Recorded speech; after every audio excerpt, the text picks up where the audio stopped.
Entrando a responder la segunda cuestión de esta enseñanza, y acá es donde vamos a poder ver ya sí claramente cuál es la segunda causa de Babel, y con ello estaremos respondiendo a su vez cuál es el veneno que construye torres.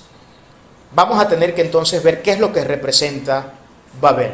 Si nosotros leemos Génesis 11:4, que dice lo siguiente: y dijeron, vamos, edifiquemos una ciudad y una torre cuya cúspide llegue al cielo, y hagámonos un nombre por si fuéramos esparcidos sobre la faz de la tierra. Vamos y construyamos la torre, cuya cúspide llegue ¿a dónde? Al cielo, y construyámonos un nombre, dice. Ok, más adelante vamos a hacer un comentario sobre esta cuestión, pero primero quiero enfatizar algunas cosas que he querido enlistar acá. Lo primero que usted tiene que entender sobre Babel es que lo que ella, de manera abstracta, o bueno, ni tan abstracto, porque eso sería una forma muy precisa de expresar una realidad, es que Babel representa la rebelión del hombre ante Dios. Babel representa la rebelión del ser humano ante Dios. Eso es lo que Babel representa, la rebelión del hombre. Ahora, ¿en qué contexto se da esa rebelión? Y aquí he querido enlistar una serie de cuestiones que nos van a ayudar a dilucidar un poco mejor este concepto y a poder ver algunas cuestiones que tendrán como objeto también formalizar propiamente la definición o la descripción de cuál es ese veneno del cual queremos hoy hablar. En Babel encontramos insolencia humana, la insolencia del ser humano, la falta de respeto en todos los sentidos a Dios Todopoderoso, al Creador. El deseo de querer ser como Dios. El hombre nunca se vacunó contra esta enfermedad. Desde el huerto del Edén, donde los primeros hombres fueron tentados con la idea de ser como Dios, de tener el conocimiento de Dios, este fue un germen que se fue introduciendo de generación, fue traspasando, fue transfiriéndose de generación en toda la historia de la humanidad. El hombre siempre ha querido ser como Dios. De hecho, el hombre es uno de los dioses que existen en el mundo. Y eso vamos a hablar después un poquito más adelante. Lo otro es la codicia. Hay codicia en Babel, hay codicia, y codicia extrema. Codicia cual no debería tener forma de definirla por lo horrenda que es. Hay vanagloria, hay anarquía, hay arbitrariedad, hay autoengaño, hay desenfreno, hay pasiones desmedidas, hay arrogancia, altivez, orgullo, y una última cosa que es muy importante, y algunos como Edersheim dice comentando que una de las cosas que podemos encontrar nosotros en Babel es precisamente el tema del paganismo. Esto lo dijo también un erudito alemán. Un erudito alemán dijo que el principio del paganismo en la humanidad está representado en la Torre de Babel, está representado en el esfuerzo del hombre de construir esta torre que llegara a Dios, en la cual ellos pudieran proclamar desde las alturas su nombre. Esto es otra de las cosas que nosotros podemos observar. Ahora, todo esto se traduce, y aquí vamos a entrar en la respuesta de cuál es el veneno, el nombre. Todo esto se traduce en un horrendo pecado, el cual muchos teólogos afirman en un consenso que es la madre de todos los pecados. O sea, si hay pecado malo en la vida, es este que le voy a nombrar a continuación, y de hecho fue el pecado que llevó a Satanás a rebelarse contra el trono de Dios. Pero no es que solamente es el pecado que llevó a Satanás a rebelarse contra el trono de Dios, sino que es el pecado que lleva al hombre a rebelarse constantemente contra el trono de Dios. Ese pecado tiene por nombre la soberbia. Soberbia, ese es el veneno que construye torres de Babel. Ese es el gran veneno que construye Torre de Babel. Ahora, yo quiero que entremos a revisar rápidamente, para poderle dar un poco de contenido al tema de la soberbia, porque es importante. Primero que entremos a revisar algunas ideas de grandes y conspicuos pensadores dentro de la teología, y otro porque puse por aquí que no es teólogo, pero que dijo algo que tiene mucho que decirnos con respecto al tema de la soberbia. Por ejemplo, hablemos lo que dice Martín Lutero. Martín Lutero, uno de los grandes reformadores, se dice que es el principio de las reformas, y sobre ese tema vamos a hablar bastante cuando estemos el día del seminario. Martín Lutero dice: tengo 3 perros peligrosos, Uno es la ingratitud, lo otro es la soberbia y lo tercero es la envidia. Cuando muerden dejan una herida muy, pero muy grande. Utilizando superlativos acá. Una herida muy grande deja esto. Ahora, ¿qué es lo que está diciendo Martín Lutero? Que la soberbia es un perro peligroso que muerde. La soberbia no es un perro que simplemente ladra y hace bulla. No, la soberbia es un perro que muerde. Mire con lo que Martín Lutero está comparando la soberbia. Está comparando la soberbia con una bestia salvaje. Es decir, con un ser que no razona. Y de hecho, una de las características de la soberbia es que no razona. La soberbia le impide al ser humano, nos impide a cada uno de nosotros observarnos de manera objetiva. Nos impide la objetividad en el momento que nosotros queremos autoauditarnos y que queremos hacer una autoevaluación de nuestra internidad y de lo que nosotros somos como seres humanos. Nos impiden todas estas realidades. Eso es lo que dice Martín Lutero. Vamos a revisar qué dice el más grande erudito del catolicismo romano, uno de los grandes padres de la Iglesia en el cuarto y quinto siglo. Agustín de Hipona dice lo siguiente: la soberbia no es grandeza, sino hinchazón. Y lo que está hinchado parece grande, pero no está sano. La soberbia es un gran edema. Usted sabe que cuando usted comienza a manifestar este tipo de cuestiones en el cuerpo, cuando usted, por ejemplo, comienza a experimentar edemas en las piernas o en las extremidades bajas, en los pies, por lo general eso se tiende a asociar con retención de líquidos, con problemas en la circulación, etc. Y esto es una gran revelación de que existe un problema físico, de que existe un problema de salud en la persona. Y eso es lo que está diciendo Agustín de Hipona. La persona soberbia, una de las pretensiones comunes de la persona soberbia es hacerse ver como alguien muy grande. Pero resulta que esa grandeza que ellos quieren demostrar no es una grandeza que tenga que ver con algún tipo de mérito o virtud real que pueda haber en este tipo de personas, sino que es más bien todo lo contrario. Si hay algo de lo que están llenas estas personas es de disvalores, de antivalores, porque son personas que tienen el alma ennegrecida por este asqueroso pecado. Pero estas personas pretenden hacerse ver grandes, pretenden hacerse ver que son personas que de alguna manera sobresalen entre el resto de los comunes, entre el resto de los mortales. Pero resulta que esa apariencia de grandeza no es otra cosa más que una enfermedad que se está calcomiendo su alma y que en algún momento determinado de su historia y de su vida los llevará al sepulcro. Creo que esas son la manera más fácil y rápida de interpretar las palabras de Agustín de Hipona. John Piper dice: la incredulidad de la soberbia es la peor de todas. John Piper describe y él explica que existen diferentes causas para la incredulidad en el ser humano. Y entre las diferentes causas que pueden haber en un ser humano para llegar a la decisión de no creer, está la soberbia, la cual él define como la peor causa de incredulidad que existe.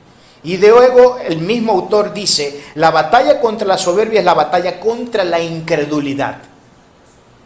Estas palabras tienen muchísimo contenido, son poderosísimas. La batalla contra la soberbia es la batalla contra la incredulidad.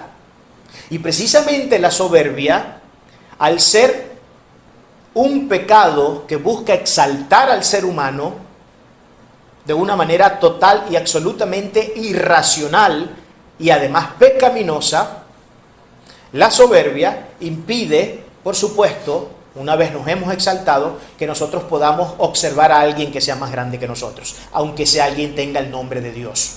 Aún hasta Dios, ante una persona soberbia, es un ser infinitamente inferior a la persona que cree tener algo en la vida superior al resto de los mortales que existen a su alrededor. Eso es, sin duda, un problema muy grave, un problema muy grande que nos lleva a desastrosas conclusiones en nuestra vida. Un pensador que no es cristiano ni mucho menos, pero creo que dijo algo que es sumamente interesante y también es bueno traerlo a colación. Francisco de Quevedo, un español: mis reinos o más reinos derribó la soberbia que la espada. Más reinos derribó la soberbia que la espada. Más príncipes se perdieron por sí mismos que por otros. Hablando del poder destructivo que hay, la potencialidad de destrucción que tiene este horrendo y asqueroso pecado. Ahora quiero que entremos en algo que para nosotros tiene que ser infinitamente mucho más importante que todos estos pensadores en sus ideas. Y es lo que dice la palabra del Señor acerca de la soberbia. Vamos a ver rápidamente algunos textos. Proverbios 11:2 dice: cuando viene la soberbia viene también la deshonra, mas con los humildes está la sabiduría. La soberbia deshonra al ser humano. No solamente lo deshonra, sino que además le impide ser una persona sabia. Y sabe que esto es un problema craso en términos lógicos, porque precisamente la persona soberbia tiende a pensar y tiende a caer en la trampa del autoengaño al decirse de sí mismo que es una persona muy conocedora, muy sabia, muy inteligente, que tiene mucho conocimiento. Porque ese es uno de los problemas de la persona soberbia. De hecho, cuando usted se encuentre con una persona de ese tipo, que creen que se la saben todas más uno y que nadie más es ni merecedor, ni siquiera poseedor de la realidad de la vida, tal cual como tiene que ser, ya usted sabrá que está ante el caso de una persona que está enferma por este pecado. Proverbios 16:18. Antes del quebrantamiento es la soberbia, y antes de la caída la altivez de espíritu.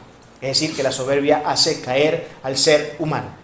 La soberbia hace caer al ser humano.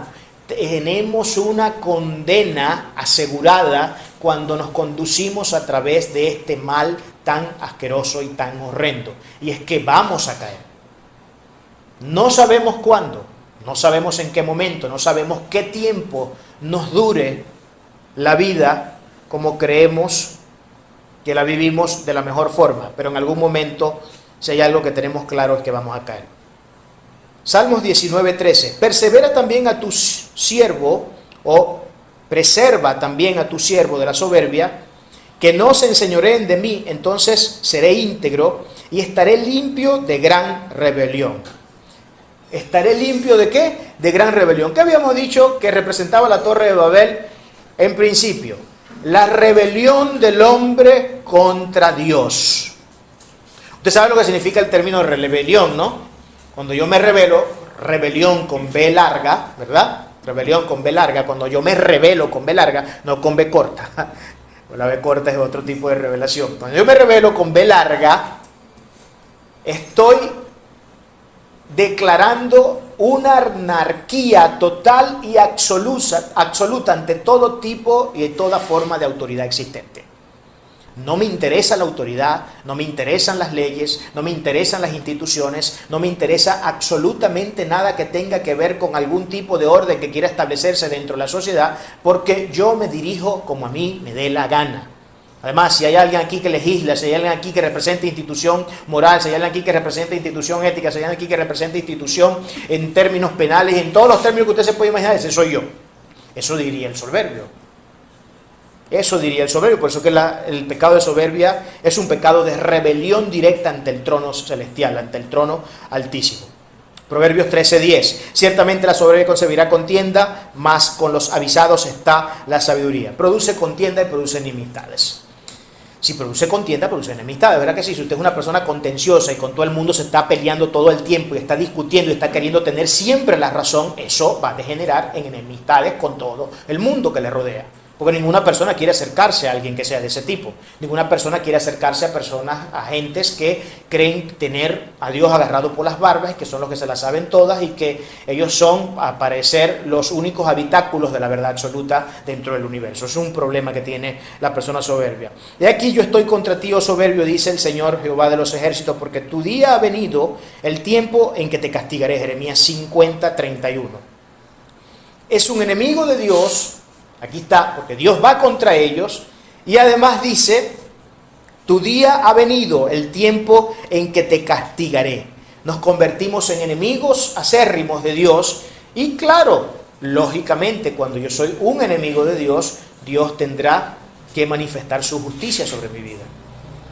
¿Y sabe a qué cosa usted y yo deberíamos temerle con toda la fuerza del mundo en esta vida? a la justicia de Dios. No hay algo a lo que nosotros debamos temerle más en esta vida. La justicia de Dios. Cuando usted escuche el término justicia de Dios, eso tiene que influirle a usted, eso tiene que llevarlo a usted a sentir un pánico y un terror nada normal. Porque no sabemos lo que Dios es capaz de hacer con su justicia. Dios es un Dios de misericordia, Dios es un Dios de amor, Dios es un Dios de compasión, Dios es un Dios de gracia. Eso está claro, que Dios es todas esas cosas. Pero Dios también es un Dios que sabe castigar y que sabe dar duro con el látigo. De hecho, eso lo vimos en la enseñanza pasada, creo que fue, si mal no recuerdo, donde habíamos visto que Dios, no, en la pasada, no, la antepasada, cuando hablamos de que no debemos amar al mundo, donde entendimos que Dios no solamente ama, sino que también odia y aborrece, y que tenemos el imperativo moral de odiar lo que Dios odia y amar lo que Dios ama. ¿Se acuerdan que lo dijimos?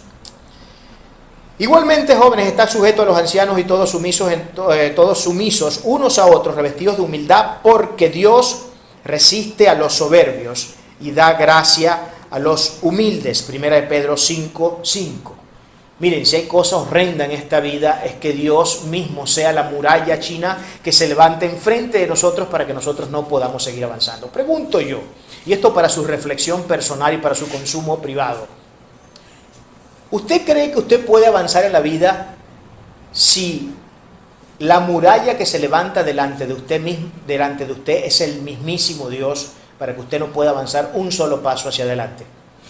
¿Quién cree que puede zafarse de las manos de un Dios todopoderoso?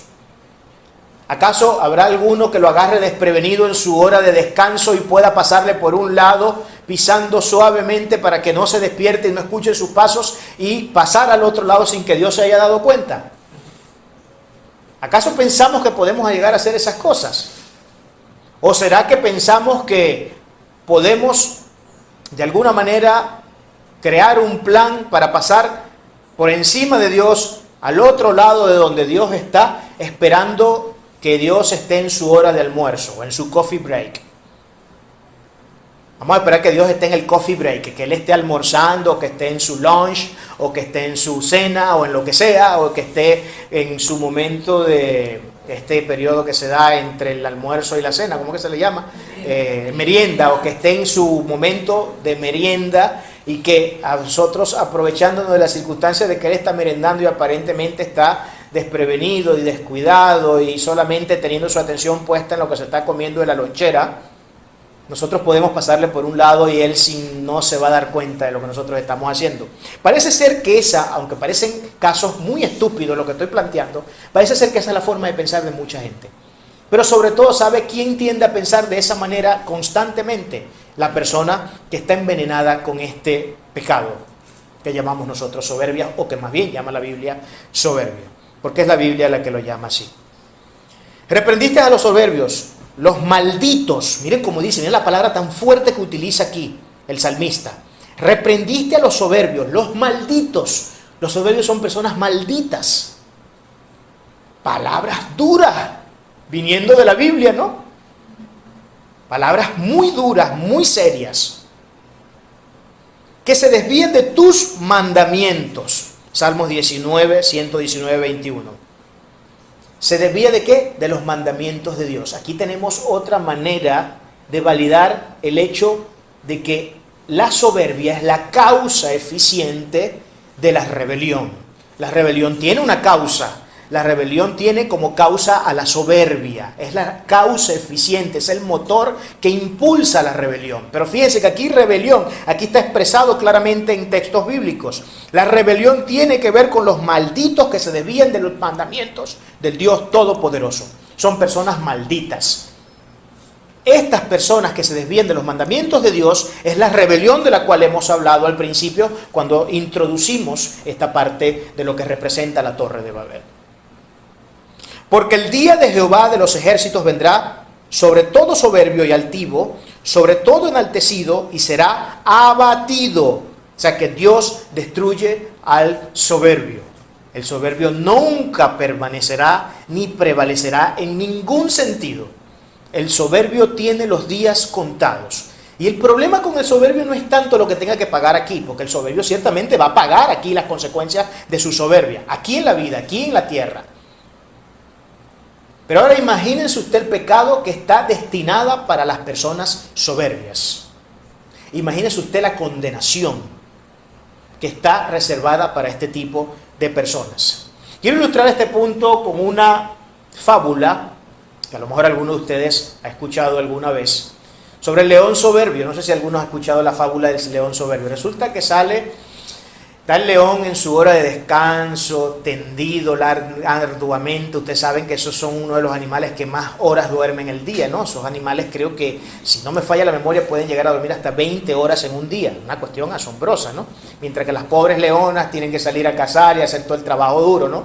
Estos tipos se tiran como los buenos haraganes y flojos que son, por 20 horas en un día y no tienen ningún problema. Resulta que este león, luego de su pequeña siesta de 20 horas, se levanta todo, ustedes saben, perezoso, todo desanimado en un cierto aspecto, estirando su musculatura para sacar un poco, digamos, la pereza que tiene en el cuerpo. Comienza a sacudirse de esa manera y comienza el león a hacer un recorrido por su territorio.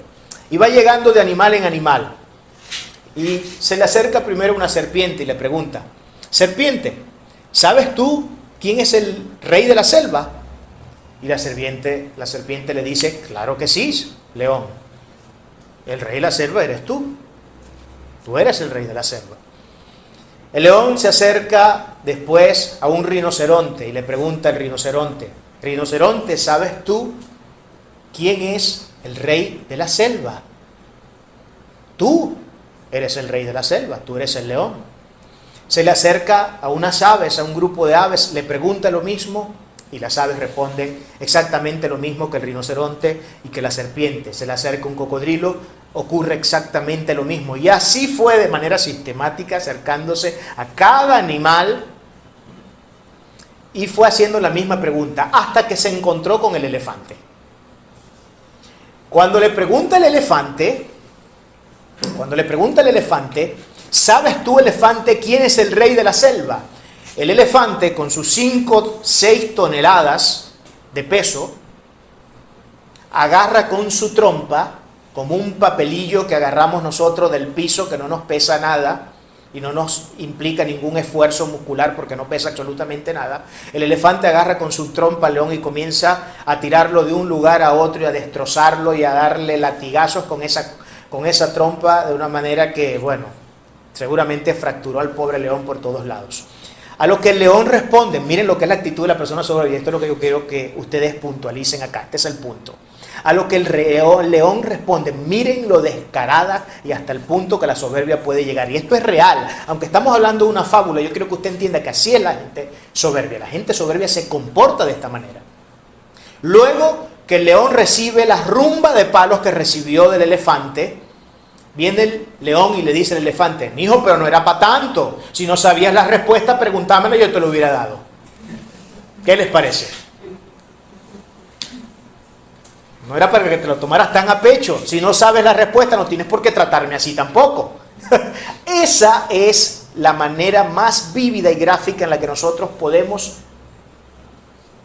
tener un marco referencial de lo que significa este pecado de los pecados, esta madre de los pecados. Ese león no le importó la pela que el elefante le había dado, sin embargo, el león siguió persistiendo en su soberbia actitud.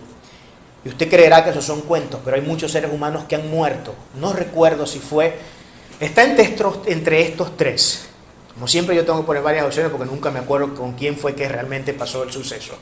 Está entre Friedrich Nietzsche, entre Marx y Sigmund Freud. Uno de los tres murió empuñando su mano al cielo en su lecho de muerte, empuñando su mano al cielo, aún hasta el último segundo de su vida, manifestando una actitud de rebeldía ante el trono del Dios celestial. Y diciendo unas palabras en contra del Creador. La soberbia es así, de persistente. Y la soberbia es tan poderosa y tan persistente que ahorita vamos a entrar acá en algo muy importante. Vamos a ver rápidamente Génesis 11:4. Miren lo que dice Génesis 11:4. Y dijeron, vamos, edifiquemos una ciudad y una torre cuya cúspide llegue al cielo, y hagámonos un nombre por si fuéramos esparcidos sobre la faz de toda la tierra. Hagámonos un nombre. Ahora, vamos a comentar brevemente esto. El hombre comenzó a construir esta torre. Esta torre tenía como propósito llegar al cielo. Ahora, este llegar al cielo no podemos nosotros en ningún sentido interpretarlo como una forma del hombre querer acercarse a Dios para adorarlo. Estos hombres lo que menos tenían en mente y lo que menos querían ellos era que esta torre les sirviera como plataforma para estar más cerca de Dios, de manera que pudieran adorarle de manera directa frente al trono propio del Dios Todopoderoso.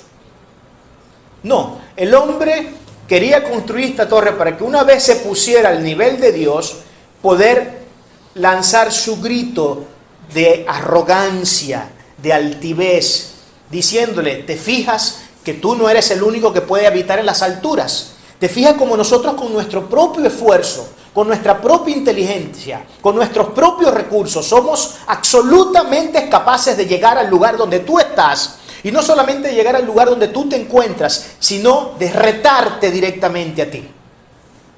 No necesito de ti.